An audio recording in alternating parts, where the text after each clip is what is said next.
ಬೆಲೆ ಏರಿಕೆ ಬಿಸಿ ಮಧ್ಯೆ ಬಡ ರೋಗಿಗಳಿಗೆ ಹೊಸ ಶಾಕ್ ಎದುರಾಗಿದೆ. ಗ್ಯಾರಂಟಿಯಿಂದ ಕಾಂಗ್ರೆಸ್ ಸರ್ಕಾರ ಬರ್ಬಾದ್ ಆಯ್ತಾ ಅನ್ನೋ ಅನುಮಾನ ಕೂಡ ಪದೇ ಪದೇ ಕಾಡ್ತಾ ಇದೆ. ಉಚಿತ ಟ್ರೀಟ್ಮೆಂಟ್ ಕೊಡೋ ಸರ್ಕಾರಿ ಆಸ್ಪತ್ರೆಗಳಲ್ಲಿ ವೈದ್ಯಕೀಯ ಸೇವೆಗಳ ದರ ಹೆಚ್ಚಳ ಆಗಿದೆ.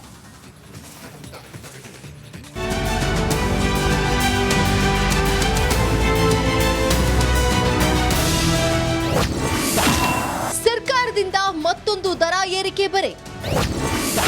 ಸರ್ಕಾರಿ ಆಸ್ಪತ್ರೆಗಳ ವೈದ್ಯಕೀಯ ಸೇವೆ ದುಬಾರಿ. ಗ್ಯಾರಂಟಿಗಳಿಗೆ ಹಣ ಹೊಂದಿಸಲು ಸರ್ಕಾರ ದರ ಏರಿಕೆ ಮಾಡ್ತಾ ಇದೆ ಎನ್ನುವಂತಹ ಆರೋಪ ಮೊದಲಿನಿಂದಲೂ ಇತ್ತು. ಈಗ ಇದಕ್ಕೆ ಮತ್ತೊಂದು ಉದಾಹರಣೆ ಸಿಗ್ತಿದೆ. ವೈದ್ಯಕೀಯ ಶಿಕ್ಷಣ ಇಲಾಖೆ ವ್ಯಾಪ್ತಿಯ ಸರ್ಕಾರಿ ಆಸ್ಪತ್ರೆಗಳಲ್ಲಿ ದರ ಏರಿಕೆಯಾಗಿದೆ. ಸರ್ಕಾರಿ ಸೇವೆಗಳ ದರ 10 ರಿಂದ 20% ಏರಿಕೆ ಆಗಿದ್ದು, ರೋಗಿಗಳಿಗೆ ದರ ಏರಿಕೆಯ ಬಿಸಿ ತಟ್ಟಿದೆ. ಬೆಂಗಳೂರು ಮೆಡಿಕಲ್ ಕಾಲೇಜು ವ್ಯಾಪ್ತಿಯ ಆಸ್ಪತ್ರೆಗಳ ಚಿಕಿತ್ಸಾ ದರ ಪರಿಷ್ಕರಣೆಯಾಗಿದೆ. ವಿಕ್ಟೋರಿಯಾ ಆಸ್ಪತ್ರೆ, ವಾಣಿ ವಿಲಾಸ್, ಮಿಂಟೋ, ಸೂಪರ್ ಸ್ಪೆಷಾಲಿಟಿ ಆಸ್ಪತ್ರೆ ಸೇರಿ ಟ್ರಾಮಾ ಕೇರ್ ಕೇಂದ್ರಗಳಲ್ಲಿ ಅಂದರೆ 5 ಆಸ್ಪತ್ರೆಗಳಲ್ಲಿ ದರ ಏರಿಕೆ ಆಗಿದೆ. ವೈದ್ಯಕೀಯ ಸೇವೆಗಳ ಬೆಲೆ ಪರಿಷ್ಕರಣೆ ನವೆಂಬರ್ 1ರಿಂದಲೇ ಜಾರಿಯಾಗಿತ್ತು. ಯಾವ್ಯಾವ ಸೇವೆಗಳ ದರ ಎಷ್ಟು ಏರಿಕೆ ಆಗಿದೆ ಅಂತ ನೋಡೋದಾದ್ರೆ, ರೋಗಿಗಳಿಗೆ ದರ ಏರಿಕೆ ಶಾಕ್. OPD ರಿಜಿಸ್ಟ್ರೇಷನ್ ಬುಕ್ ದರ ಹಿಂದಿನ ದರ 10 ರೂಪಾಯಿ, ಈಗಿನ ದರ 20 ರೂಪಾಯಿ. ಒಳರೋಗಿ ಅಡ್ಮಿಷನ್ ದರ ಹಿಂದಿನ ದರ 25 ರೂಪಾಯಿ, ಈಗಿನ ದರ 50 ರೂಪಾಯಿ. ರಕ್ತ ಪರೀಕ್ಷೆ ದರ ಹಿಂದಿನ ದರ 70 ರೂಪಾಯಿ, ಈಗಿನ ದರ 120 ರೂಪಾಯಿ. ವಾರ್ಡ್ ಚಾರ್ಜಸ್ ಹಿಂದಿನ ದರ 25 ರೂಪಾಯಿ, ಈಗಿನ ದರ 50 ರೂಪಾಯಿ. ಆಸ್ಪತ್ರೆ ತ್ಯಾಜ್ಯ ನಿರ್ವಹಣೆ ದರ ಹಿಂದಿನ ದರ 10 ರೂಪಾಯಿ, ಈಗಿನ ದರ 50 ರೂಪಾಯಿ. ಅನ್ನ, ಬೇಳೆ, ಎಣ್ಣೆ ನಂತರ ಪಡೆಯುವ ಚಿಕಿತ್ಸೆಗೂ ಅಧಿಕ ಹಣ ನೀಡುವ ದುರಸ್ತಿ ನಿರ್ಮಾಣವಾಗಿದೆ. ದೀಪ್ತಿ ತೋಳ್ಪಾಡಿ, ರಿಪಬ್ಲಿಕ್ ಕನ್ನಡ, ಬೆಂಗಳೂರು. ಗೇಮ್ನಲ್ಲಿ ಹಣ ಹೂಡಿಕೆ ಮಾಡ್ತೀರಾ? ಹಾಗಾದ್ರೆ ನೀವು ಈ ಸ್ಟೋರಿಯನ್ನ ಮಿಸ್ ಮಾಡದೆ ನೋಡ್ಲೇಬೇಕು. ಲಕ್ಷಾಂತರ ಮೊತ್ತದ ಬಹುಮಾನ ಗೆಲ್ಲಿ ಅಂತ ಹೇಗೆ ಯಾಮಾರಿಸ್ತಾರೆ ಅನ್ನೋದು ಲೈವ್ ನಲ್ಲೇ ಬಯಲಾಗ್ಬಿಟ್ಟಿದೆ. ಈ ಕುರಿತ ಒಂದು ರಿಪೋರ್ಟ್ ಇಲ್ಲಿದೆ ನೋಡಿ.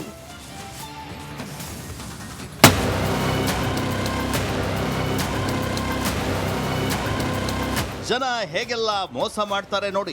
ಟೋಪಿ ಹಾಕಿಸಿಕೊಳ್ಳೋರು ಇರೋವರೆಗೂ ಮಕ್ಮಲ್ ಟೋಪಿ ಹಾಕೋರು ಇದ್ದೇ ಇರ್ತಾರೆ. ಇದಕ್ಕೆ ಸಾಕ್ಷಿನೇ ಈ ವಿಡಿಯೋ.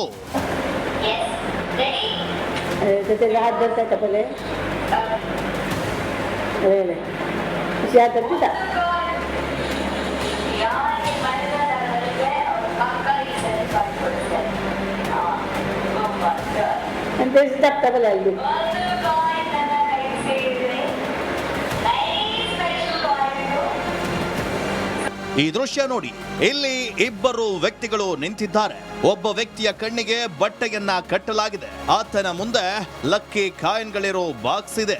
ಆತ ಆ ಬಾಕ್ಸ್ ನಲ್ಲಿ ಕೈ ಹಾಕಿ ಒಂದು ಲಕ್ಕಿ ಕಾಯಿನ್ ಅನ್ನ ಹೊರ ತೆಗಿಬೇಕು. ಆದ್ರೆ ಇಲ್ಲಿ ಪಕ್ಕದಲ್ಲಿದ್ದ ವ್ಯಕ್ತಿಯೊಬ್ಬ ತನ್ನ ಜೇಬಿನಿಂದ ಕಾಯಿನ್ ತೆಗೆದು ಬಟ್ಟೆ ಕಟ್ಟಿಕೊಂಡವನ ಕೈ ಕೊಡ್ತಾನೆ. ಅದೇ ಕಾಯಿನ್ ಅನ್ನ ಆತ ಲಕ್ಕಿ ಕಾಯಿನ್ ಆಗಿ ಹೊರ ತೆಗಿತಾನೆ ನೋಡಿ. ಇದು ಡ್ರೀಮ್ ಡೀಲ್ ಸಂಸ್ಥೆ ಮಂಗಳೂರಿನಲ್ಲಿ ನಡೆಸಿದ ಲಕ್ಕಿ ಡ್ರಾ ವೇಳೆ ನಡೆದ ಮೋಸದಾಟ. ಈ ಸಂಸ್ಥೆ ತಿಂಗಳಲ್ಲಿ 1,000 ಕಟ್ಟುವ ಲಕ್ಕಿ ಸ್ಕೀಮ್ ಗೇಮ್ ಅನ್ನ ನಡೆಸ್ತಾ ಇದೆ. ತಿಂಗಳಿಗೊಮ್ಮೆ ಲಕ್ಕಿ ಡ್ರಾ ಮೂಲಕ ಬಹುಮಾನವನ್ನ ಘೋಷಿಸುತ್ತೆ. 18ನೇ ತಾರೀಕಿನಂದು ತಾರ್ಕಾರ್ ಬಹುಮಾನ ಇರೋ ಲಕ್ಕಿ ಡ್ರಾ ನಡೀತಾ ಇತ್ತು.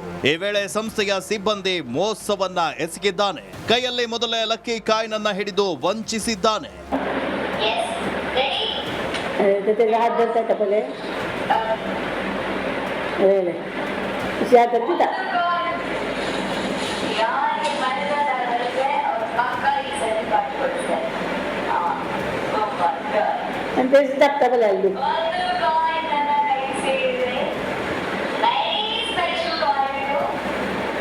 ಈ ಮೋಸದಾಟದ ವಿಡಿಯೋ ವೈರಲ್ ಆಗ್ತಾ ಇದ್ದ ಹಾಗೆ ಡ್ರೀಮ್ ಡೀಲ್ ಸಂಸ್ಥೆ ಎಚ್ಚೆತ್ತುಕೊಂಡಿದೆ. ಮೋಸ ಎಸಗಿದ ಸಿಬ್ಬಂದಿಯನ್ನ ವಜಾ ಮಾಡಿ ಪೊಲೀಸ್ ಠಾಣೆಯಲ್ಲಿ ದೂರನ್ನ ದಾಖಲಿಸಿದೆ.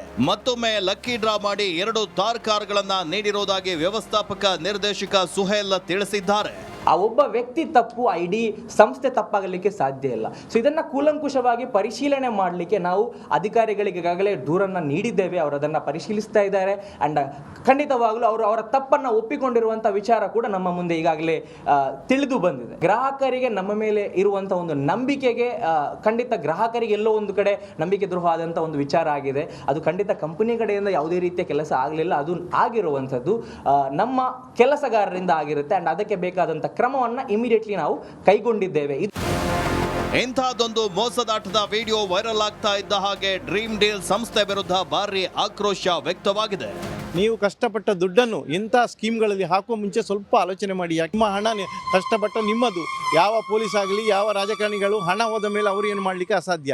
ಇದು ಏನು ಗೊತ್ತಿಲ್ಲ, ಅತಿ ಆಸೆ ಗತಿಗೇಡು ಅಂತ ಹೇಳೋ ಸ್ಥಿತಿ. ಆ ಪಕ್ಕದ ಮನೆಯವನಿಗೆ ಅವನಿಗೆ ಸಿಕ್ಕಿತ್ತು ಇವನಿಗೆ ಸಿಕ್ಕಿತ್ತು ಅಂತೇಳಿ ಒಂದು 4-5 ಜನರಿಗೆ ಸಿಕ್ಕಿತ್ತು ಅಂತೇಳಿ ಎಲ್ಲರೂ ಇನ್ವೆಸ್ಟ್ಮೆಂಟ್ ಮಾಡಲಿಕ್ಕೆ ಹೋಗೋದು. ಇದರಲ್ಲಿ ಇನ್ನೊಂದು ಇವರು ಮಾಡ್ತಾ ಇದ್ದಾರೆ, ಲೋಕಲ್ ಆಗಿ ಇವರು ಎಂಥದ್ದು ಏಜೆಂಟ್ಗಳನ್ನು ಕಮಿಷನಿಗೆ ಇದು ಮಾಡ್ತಾ ಇದ್ದಾರೆ. ಅವರ ಗುರ್ತದಲ್ಲಿ ಕೆಲವರು ನಮ್ಮ ಪರಿಚಯ ಹತ್ತ ಅವನಿಗೆ ಸ್ವಲ್ಪ ಒಳ್ಳೆಯದಾಗಲಿ ಅಂತೇಳಿ ಸೇರಿಸಿ ತಮ್ಮ ಹಣ ಕಳ್ಕೊಳ್ತಾ ಇದ್ದಾರೆ. ರಾಜ್ಯಾದ್ಯಂತ ಈ ಸಂಸ್ಥೆಗೆ ಸುಮಾರು 15,000 ಗ್ರಾಹಕರಿದ್ದಾರೆ. ಅದ್ಯಾವಾಗ ದೋಖೋ ವಿಡಿಯೋ ವೈರಲ್ ಆಯ್ತು ಗ್ರಾಹಕರಿಗೆ ಆತಂಕ ಶುರುವಾಗಿದೆ. ಲಕ್ಕಿ ಸ್ಕೀಮ್ ಗೇಮ್ ಮಾಡೋ ಜನರು ಯಾವುದಕ್ಕೂ ಹುಷಾರಾಗಿದ್ರೆ ಸ್ವಲ್ಪ ಒಳ್ಳೆಯದು.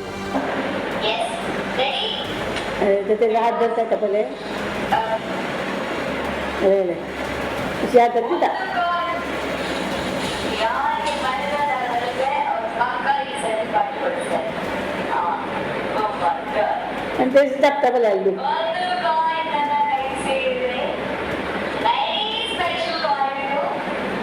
ಕ್ಯಾಮರಾ ಪರ್ಸನ್ ದಿವಾಕರ್ ಪದ್ಮುಂಜ ಜೊತೆ Dinesh Kashipatna, Republic Kannada, Mangaluru.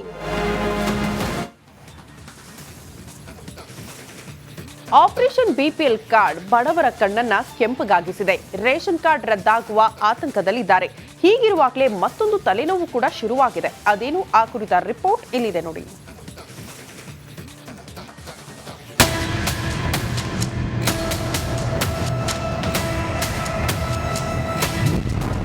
Ration card ಫಲಾನುಭವಿಗಳಿಗೆ ಶಾಕ್. ಆದಾಯ ಪ್ರಮಾಣ ಪತ್ರ ತಂದ್ರೆ ಮಾತ್ರ ರೇಷನ್. ಎಸ್, ಗದಗ ಬೆಟ್ಕೆರೆ ಅವಳಿ ನಗರದ ರೇಷನ್ ಕಾರ್ಡ್ ಫಲಾನುಭವಿಗಳಿಗೆ ಮತ್ತೊಂದು ತಲೆನೋವು ಶುರುವಾಗಿದೆ. ಪಡಿತರ ಚೀಟಿ ಹೊಂದಿರೋ ಫಲಾನುಭವಿಗಳು ಕಡ್ಡಾಯವಾಗಿ ಜಾತಿ ಆದಾಯ ಪ್ರಮಾಣ ಪತ್ರವನ್ನ ನೀಡಬೇಕೆಂಬ ನಿಯಮ ಜಾರಿಯಾಗಿದೆ. ಅವಳಿ ನಗರದ ಕೆಲ ನ್ಯಾಯಬೆಲೆ ಅಂಗಡಿಗಳಲ್ಲಿ ಇಂತಹದೊಂದು ರೂಲ್ಸ್ ಜಾರಿಯಾಗಿದೆ. ರೇಷನ್ ಕಾರ್ಡ್ದಾರರು ಕಡ್ಡಾಯವಾಗಿ ಜಾತಿ ಆದಾಯ ಪ್ರಮಾಣ ಪತ್ರವನ್ನ ನೀಡಬೇಕೆಂದು ನೋಟಿಸ್ ಅನ್ನ ಅಂಟಿಸಲಾಗಿದೆ. ನ್ಯಾಯಬೆಲೆ ಅಂಗಡಿ ಈ ಹೊಸ ರೂಲ್ಸ್ ನಿಂದ ಗದಗ ನಗರದ ಗಂಗಿಮಡಿ ಪ್ರದೇಶದ ಮಹಿಳೆಯರು ಪರದಾಡಿದ್ದಾರೆ. ತಮ್ಮ ಕೆಲಸ ಬಿಟ್ಟು ಜಾತಿ ಆದಾಯ ಪ್ರಮಾಣ ಪತ್ರವನ್ನ ಪಡೆಯಲು ತಹಶೀಲ್ದಾರ್ ಕಚೇರಿಗೆ ಅಲೆದಾಡುವಂತಾಗಿದೆ ಅಂತ ಆಕ್ರೋಶವನ್ನ ಹೊರಹಾಕಿದ್ದಾರೆ. ರೇಷನ್ ಕೊಡಗಿಲ್ಲ ತೊಂಬರಮ್ಮ ನೀವು ಅಂತಾರ್ರಿ ಸರ್. ಎದಕ್ಕೆ ಕೇಳ್ತಾರಿ ಸರ್ ಅವರು? ನಾವು ಹೋಗಿ ಆಫೀಸ್ನಾಗ ಕೇಳಿ ಬಂದೀವ್ರಿ ಸರ್. ಅದು ಎಲ್ಲ ಹಿಂದ್ರಿಸಿವಿ, ನಾವು ಹೇಳ್ತೀವಿ, ವಿಚಾರ ಮಾಡ್ತೀವಿ, ಎಲ್ಲ ನಿಮ್ಗೆ ಇದು ಮಾಡ್ತೀವಿ. ರೇಷನ್ ಕಾರ್ಡ್ನಾಗ ಹೋಗಿ ರೇಷನ್ ಆಫೀಸ್ನಾಗ ನಿಮ್ಗೆ ರೇಷನ್ ಕೊಟ್ಟಿಲ್ಲ ಅಂದ್ರೆ ನಮ್ಗೆ ಫೋನ್ ಹಚ್ಚಿರಿ ಅಂತಾರೆ ಸರ್. ಇದು ಎಲ್ಲ ಗೌರ್ಮೆಂಟ್ ರೂಲ್ಸ್ ಐತೇನ್ರಿ ಸರ್? ನಾವು ಹೋಗಿ ರೇಷನ್ ಹಚ್ಚಿ ಕೇಳಿದ್ರೆ ಗೌರ್ಮೆಂಟ್ಗೆ ಫೋನ್ ಹಚ್ಚಿರಮ್ಮ ಅಂತ ಹೇಳ್ತಾರ್ರಿ ಆಫೀಸರ್. ನಾವು ಹೋಗಿ ಇವ್ರದ್ದು ನಂಬರ್ ಇಸ್ಕೊಂಬಂದು ನಾವು ಅದೇ ಕೆಲಸ ಮಾಡ್ಬೇಕ್ರಿ ಸರ್. ಇವ್ರಿಗೆ ನಂಬರ್ ಬೇರೆ ಬೇರೆ ಕೊಡ್ತಾರೆ. ನಾವು ಹೋಗಿ ಹಚ್ಚಿದ್ರೆ ಫೋನ್ ಎತ್ತಿಗಿಲ್ರಿ ಸರ್ ಇವ್ರ ಆಫೀಸ್ಗಳು. ನಾವು ಎದಕ್ಕೆ ಸಂಬಂಧ ಅಡ್ಡಾಡ್ಬೇಕ್ರಿ ಸರ್?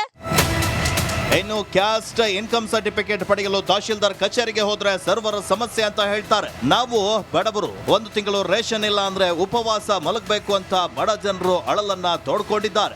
ರದ್ದು ಇಲ್ರಿ, ನೀವು ತಗೊಂಬರಿ ನಾವು ಕೊಡ್ತೀವಿ. ರದ್ದು ಅನ್ನೋ ಮಾತು ಹೇಳಿಲ್ರಿ ಅವ್ರು. ಜಾತಿ ಆದಾಯ ಕೊಡ್ರಿ ಕೊಡ್ತೀವಿ ಅಂತಾರ.